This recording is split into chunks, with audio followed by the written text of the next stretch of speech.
everyone! So ngayon, tatalakayin natin kung bakit dito kami sa lugar nag-outing ng aking family and relative.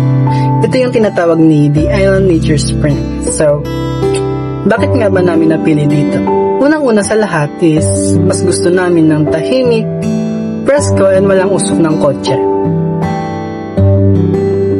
Since mas gusto ng relatives namin ng adventure and nature, kaya napagdesisyonan namin na dito kami mag-outing since located siya sa gitna ng gubat sa summer.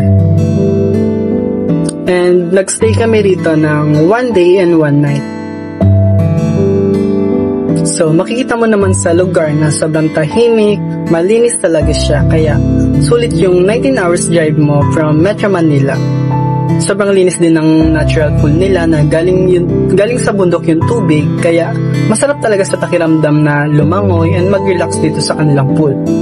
Hindi naman siya ganun kalaliman, siguro less than 8 feet lang siya, pero it depends pa rin kung saan lugar ka mag-swimming.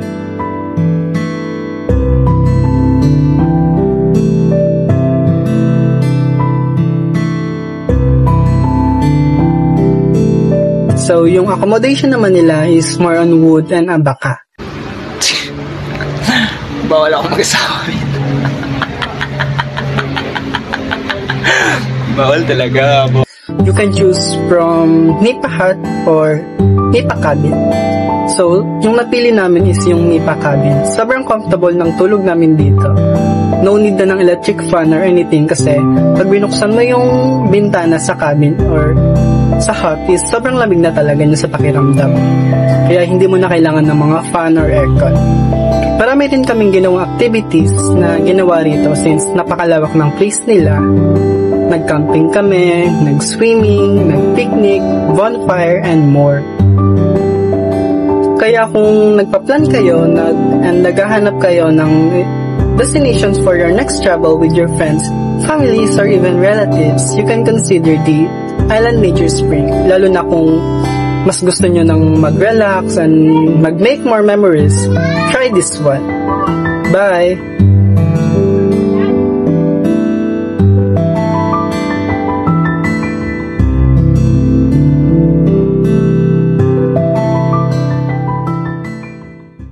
So yun guys, ikwento ko sa inyo yung lugar na pinuntahan namin dati, which is yung Tagaytay. Sobrang ganda rin guys, at sobrang labig dun. Dahil yung mga times nila, dahil I think 2014 to 2016 yung year na time na yun. Sobrang ganda rin guys. Punta kami dati dahil umuwi kami namin from Australia. Kaya na-celebrate kami doon sa Tagaytay, and sobrang lamig din guys, just swimming pa kami. Share ko rin yung culture nila doon, which is sobrang ganda dahil alam naman natin lahat na nandoon yung Taal Volcano, around din na pinuntahan namin doon na heritage town, which is yung White Ta, hindi sa background ko. At ayun guys, share ko rin yung food and delicacies nila, which is yung nakainan namin guys, yung bulalo nila, sobrang sarap. Sinerve din nila na sobrang mainit pa, bagay na bagay sa nila na malamig. Yan, sobrang sarap, malasang malakas talaga. And next is yung favorite ko, yung buko pie. Sobrang sarap mo guys, at mura lang din, lalo ng mga time na yun. Mura pa din mga bilihin. Yan, sobrang sarap ng buko pie nila. Sana matikman yan, at sana makakain din kayo. At matikman na makakain pa. Kaya guys, nalulus lang na. Sana makapunta talaga kayo, at sana matikman nyo lahat ng mga food and delicacies nila doon. Puntahan nyo rin lahat ng mga tourist spot nila doon. Today I'll be sharing the places I visited during my childhood, along with some of the more recent destinations I have explored. The first one is the Star City. It's a famous amusement park located at Pasay City. It's known for its astonishing beauty that attracts domestic and even foreign tourists. Next is the Villa Colmenar Resort located at Indang, Cavite. It's also near at Tagaytay, and it's a beautiful resort. Next is the sea view from Hotel H2O located near Manila Ocean Park. It's a beautiful place to go. Hi everyone! My name is Angelina Navarro. Welcome to my vlog. So for today's video, samahan niyo ako sa isang makasaysayang historical dito sa Lobo, Batangas. This is peaceful coastal town, hindi lang kilala sa mga gandang beach. Kilala rin ang Lobo sa agriculture, lalo na sa pagtatanim ng tubo at kape. At ang isang pangunahing kabuhayan nila ay ang pangingisda at pagsasaka. If you love history o sa simpleng buhay probinsya, siguradong ma-appreciate mo ang Lobo, Batangas. And I'm so lucky to have experience here. I had the opportunity to explore the resort with my family. We had an amazing time bonding.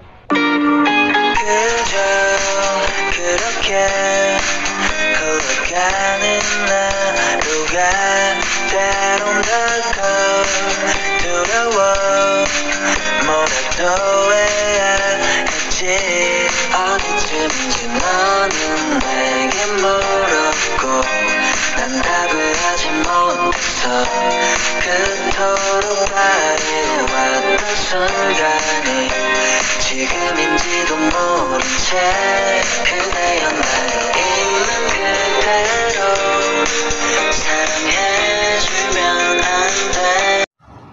Hi guys, so napili kong destination na pinupuntahan namin tuwing bakasyon is yung Isabela Salay San Agustin.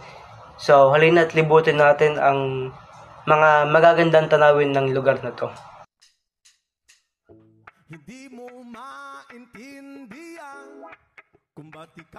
So, welcome po sa aming probinsya sa Isabela, Salay, San Agustin. Kaya ito yung napili ko dahil dito kami madalas pumunta tuwing nagbabakasyon kami. Tsaka hindi siya gaano napupuntahan ng mga tao.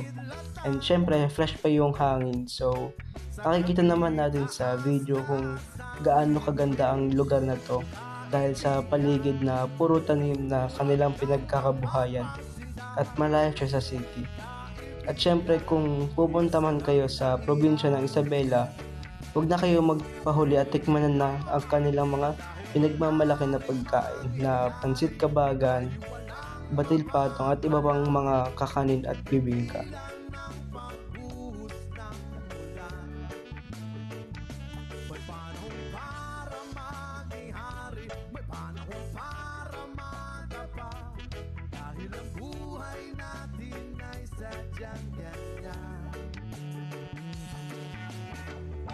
Umaaraw, umuulan.